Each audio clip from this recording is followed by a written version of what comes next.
因父及子及聖神之名，阿們。在清靜獨居中尋求天主，在你的子民中從事救恩工作，這句話在我看來似乎把小兄弟會的聖召特恩表達得委婉盡致，圓滿無缺。這無論是對整個小兄弟會來說也好，或是對聖方濟的個別弟子來說也好，遵循着這句話，一個小兄弟就能實行主耶穌生活的主要兩方面。一方面他尋找曠野地方徹夜祈禱，另一方面他進會堂周遊各地村鎮宣講天國福音。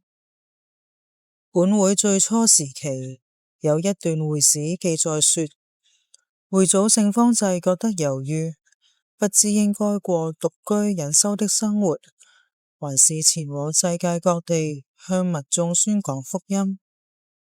如所周知，他請席維德兄弟 Sylvester 和加勒 Claire 姊妹祈禱，為能知道天主的旨意。後來他從他們兩人得到了同樣的答覆，他應該效法救主，像他那樣過混合式的生活。基督心願藏身在僻靜之地，好能與自己的聖父更緊密地結合，潛入聖父心中，然後才不辭辛苦去宣講天國。馬爾大，馬爾大，你為了許多事操心忙碌，其實需要的唯有一件。瑪利亞選擇了更好的一份，是不能從他奪去的。我的靈魂是多麼軟弱、可憐及被罪惡所烙印。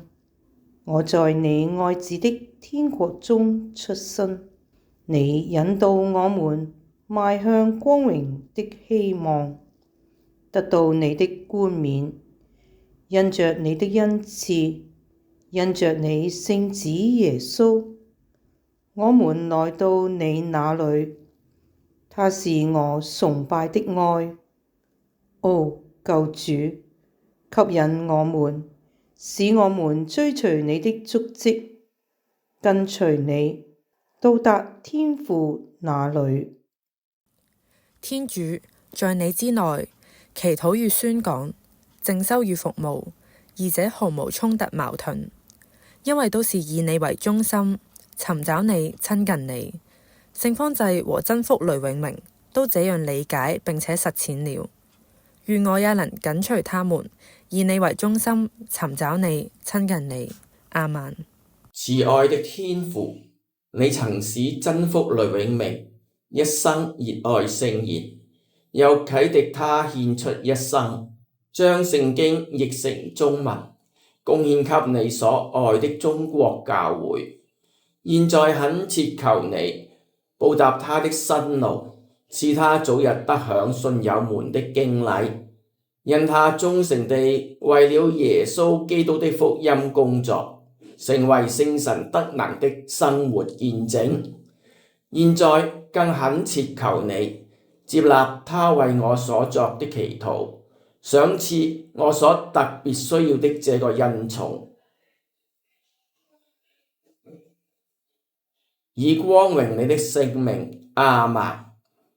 願光榮歸於父及子及聖神，起初如何，今日亦然，直到永遠。阿們。真福雷永明，為我等祈。我們的天父，願你的名受顯揚，願你的國來臨，願你的旨意奉行在人間，如同在天上。求你今天賞給我們日用的食糧，求你寬恕我們的罪過，如同我們寬恕別人一樣。不要讓我們陷於誘惑，但救我們免於兇惡。阿們。